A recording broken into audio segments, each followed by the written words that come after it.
नमस्कार मित्रों,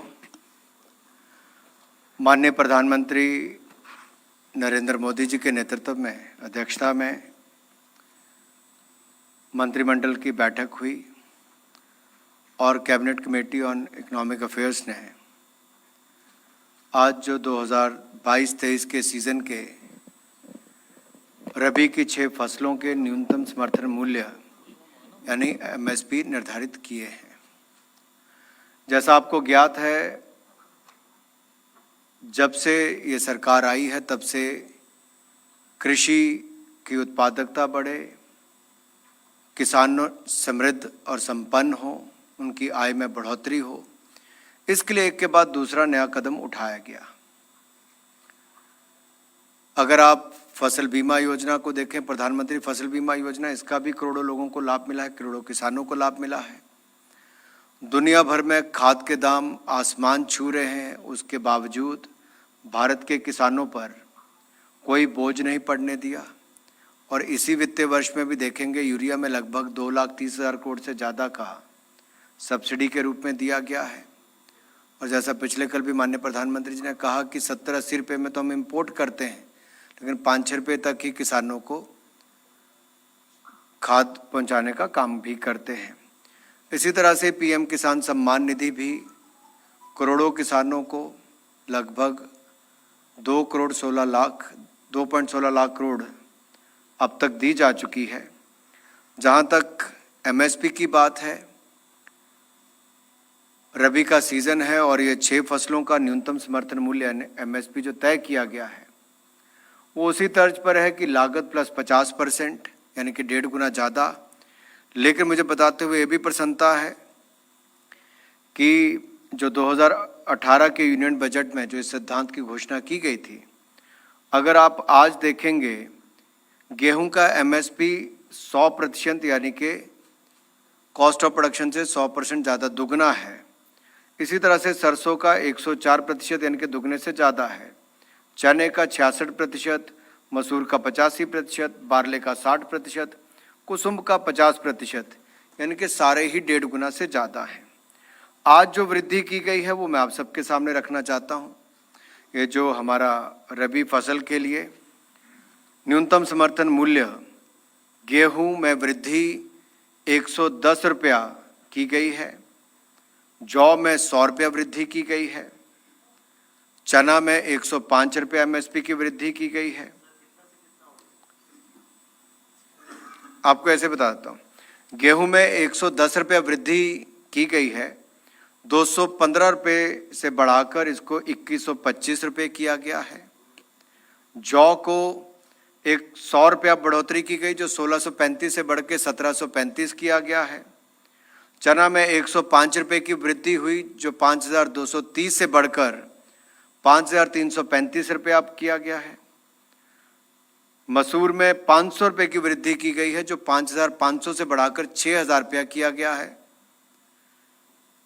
रेपसीड जो सरसों 400 रुपये की वृद्धि की गई है, 5050 से बढ़ाकर 5450 रुपया कर दिया गया।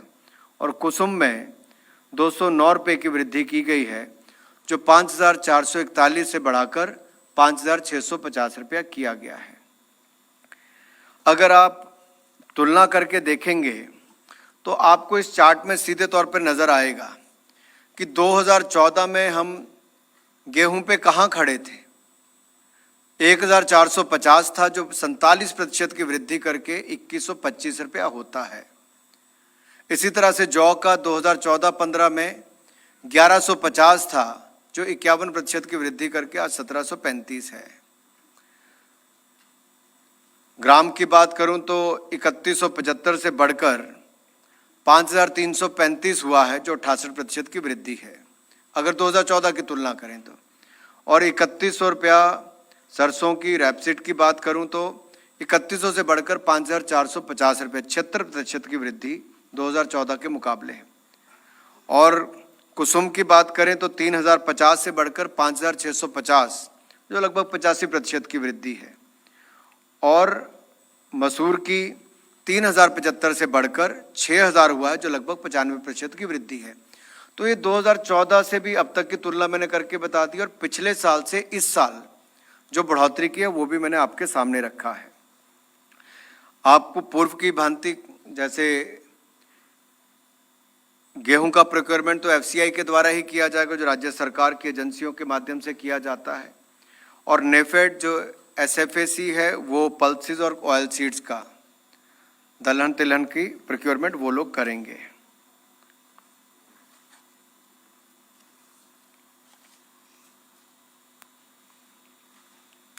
आपके कोई प्रश्न हो तो आप पूछ सकते हैं।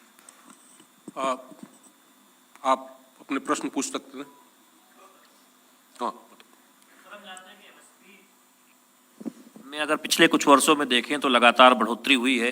जो 150% कम से कम उत्पादन लागत से ज़्यादा देने की एमएस स्वामीनाथन की रिपोर्ट को एक्सेप्ट किया गया था, उसके बाद लगातार उससे भी ज़्यादा कई फसलों पर मिला है। लेकिन क्या कोई इसके साथ टारगेट भी तय किया गया? जैसे हम देख रहे हैं कि सरकारी खरीद भी हर बार बढ़ रही है, तो इस बार भी क्या इसके साथ साथ कोई टारगेट तय किया गया है कि कितनी सरकारी खरीद गेहूं की होगी, या फिर बाकी फसलों की भी सरकारी खरीद बढ़ाई जाएगी? ऐसा विचार हो रहा था, उस पर भी कुछ बात हुई है क्या? देखिए, दलहन तिलहन की ओर भी अगर आप देखेंगे तो सरकार का फोकस रहा है। जो आयात पहले ज़्यादा होता था, अब आत्मनिर्भर उस दिशा में हो, तब भी हमने कदम उठाए हैं। और ऑयल सीड्स की प्रोडक्शन को भी अगर आप देखोगे, 27.51 मिलियन टन जो 2014-15 में था, उससे बढ़कर 37.70 मिलियन टन 2021-22 में हुआ है। ये अपने आप में दिखता है कि हमारा घरेलू उत्पादन जो है लगातार बढ़ रहा है। तो सरकार की पॉलिसीज, आप कई बार कहते हो कि आपने सरसों पे इतना क्यों बढ़ा दिया, कुसुम पे इतना क्यों बढ़ा दिया, क्योंकि हम इंपोर्ट कम करें, स्थानीय यहाँ पे डाइवर्सिफिकेशन भी हो, और साथ साथ में किसानों को समर्थन मूल्य भी बेहतर मिल सके। तो लागत एक बहुत बड़ा फैक्टर होता है कि लागत को हम लेते हैं, 50% मिनिमम प्रॉफिट देने का प्रयास हमने हर जगह किया है। और दूसरा, आयात कम हो जिस जिस क्षेत्र में भी है, तो ऑयल सीड्स पल्सेस इसकी बात, तो उसमें भी हमने बहुत अच्छे इसमें परिणाम देखने को मिले हैं। किसान आंदोलन जो पिछले साल हुआ था, उसके बाद एक एमएसपी पे एक समिति स्थापन करने की बात हुई थी, उसका स्टेटस क्या है अभी? कृषि मंत्रालय बताएगा, लेकिन मैं इतना जरूर बता सकता हूं, किसानों को आय बढ़ाने के लिए, किसानों को समृद्ध संपन्न करने के लिए, किसानों के ऊपर बढ़ती लागतों का बोझ ना पड़ने के लिए ये सारे कदम सरकार ने उठाए हैं। और मैं बड़ी गंभीरता के साथ कह सकता हूं कि दुनिया में अगर 300% से ज़्यादा दाम खाद के बढ़ गए, तो हमने अपने किसानों के ऊपर 1 रुपये का भी बोझ नहीं पड़ने दिया। फसल भी अगर बर्बाद होती थी तो पहले 50% कम से कम होती, तब मिलता था। हमने 30% किया। फसल बीमा योजना में हजारों करोड़ रुपए का मुआवजा देने का काम किया। यही नहीं, हर वो कदम, अगर आप भारतीय खाद की भी बात करें जो कल परसों पीएम साहब ने लॉन्च किया है, केवल ब्रांड की बात नहीं जी, किसानों के लिए जो केंद्र बनाए गए हैं, इसका लाभ क्या है? किसान समृद्धि केंद्र, ये पीएम किसान समृद्धि केंद्र अपने आप में एक बहुत बड़ी शुरुआत है जी। आप जैसे किसी इलेक्ट्रॉनिक की शोरूम में जाते हो, आपको 50 तरह के गैजेट्स और सब कुछ मिलते हैं वन स्टॉप शॉप पे। वन नेशन वन फर्टिलाइजर उसी दिशा में, आपको केवल खाद या फर्टिलाइजर वहां नहीं मिलेंगे, आपको बीज से लेके अपनी मिट्टी की जांच से लेके टेक्नोलॉजी किस तरह से उपयोग करनी, सरकारी योजनाएं क्या है, ये किसान के लिए कहां था जी। ये 600 से ज्यादा जगह पर शुरू किया गया, इसको देश भर में विस्तार किया जाएगा। जैसे कॉमन सर्विस सेंटर होता है, उसमें बहुत सारी सुविधाएं मिलती हैं। ये पीएम किसान समृद्धि केंद्र भी उस दिशा में एक बहुत बड़ा कदम है। और ये भारत ब्रांड जो यूरिया के साथ दिया गया है, इसका एक बहुत बड़ा एडवांटेज भी जमीन पे आपको देखने को मिलेगा, जो किसानों के लिए एक बहुत बड़ा शुरुआत उस दिशा में भी की गई है। 127 सर, मैं लक्ष्मण हूँ CNBC आवाज़ से। इस बार हमने देखा कि मसूर की MSP पिछले साल भी सबसे ज़्यादा बढ़ाई गई थी, इस बार भी सबसे ज़्यादा बढ़ाई गई है। और पिछले दिनों जो महंगाई के आंकड़े आए थे, उसमें भी दाल की कीमतें थोड़ी सी बढ़ी हुई थी। तो MSP बढ़ने का एक फ़ायदा तो ये होता है, किसानों को बेहतर कीमत मिलती है, लेकिन महंगाई पर एक दबाव बना रहता है, महंगाई बढ़ने का खतरा रहता है। इसको कैसे बैलेंस करेंगे? अगर आप दुनिया भर से तुलना करेंगे तो लक्ष्मण जी, आज भी आपको देखने को मिलेगा जिन देशों में कभी 30-30, 40-40 साल में महंगाई नहीं थी, वहां पर आसमान छू रही है। और उनके मुकाबले भारत देखेंगे तो बहुत अच्छा कर रहा है, दुनिया भर ने इसको माना भी है। हमारे किसानों ने भी उत्पादन में कोविड के टाइम पे भी कोई कमी नहीं छोड़ी। सरकार ने भी खरीद 2014 के मुकाबले देखोगे तब भी दुगनी से ज़्यादा है, और मूल्य देने की बात है, यानी कि खरीद भी हमने ज़्यादा की, दाम भी ज़्यादा दिया और किसानों की कमाई भी ज़्यादा हुई। तो हमने सारा इस सरकार के समय करने का वो काम किया है। तो एक और उत्पादन भी बढ़ा है, किसान को एमएसपी में भी वृद्धि की है, लेकिन महंगाई दुनिया की तुलना से उस दृष्टि से बहुत नियंत्रण में रखी गई है। और फूड ग्रेन की प्रोडक्शन देखेंगे तो 252 मिलियन मीट्रिक टन से बढ़कर ये 315 मिलियन मीट्रिक टन तक गई है। ये अपने आप में दिखाता है कि अपने आप में किस तरह से वृद्धि लगातार हुई है।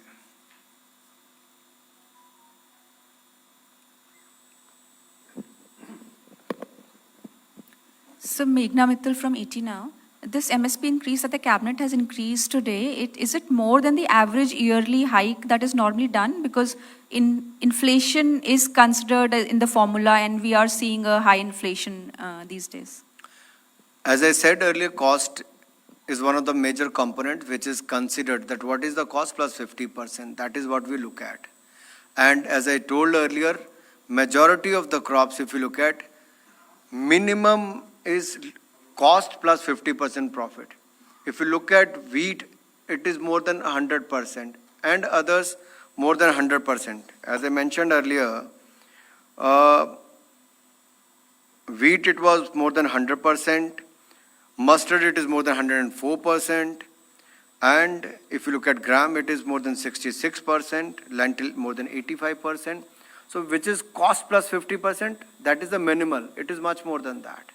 So we consider all that, and that is how we drive up to this, that what should be the MSP this year.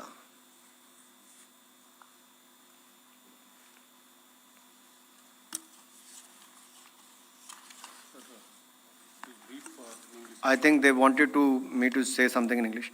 The Cabinet Committee on Economic Affairs met under the chairmanship of Prime Minister Narendra Modi, and they have approved the increase in the minimum support price for all mandated Rabi crops for marketing season 2023-2024.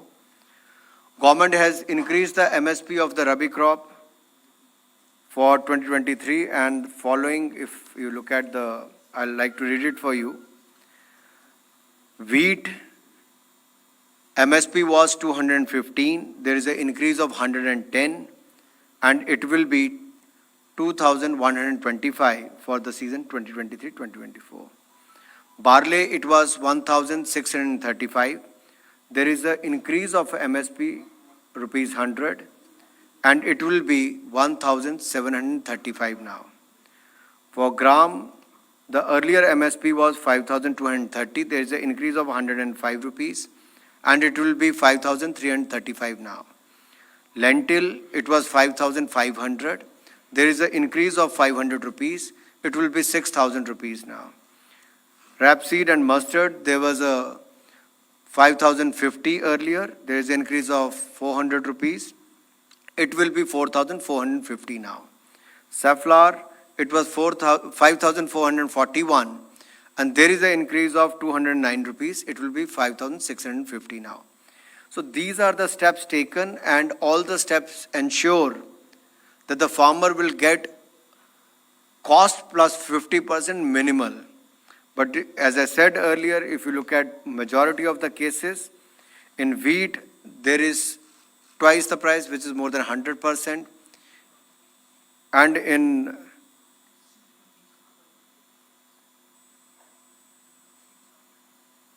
mustard, it is 104%. Gram, it is more than 66%. Lentil, it is more than 85%. Barley, it is more than 60%. And safflower, more than 50%. So that makes sure that it is cost plus 50% minimum profit. And that is what we ensure every year for the farmers. Thank you.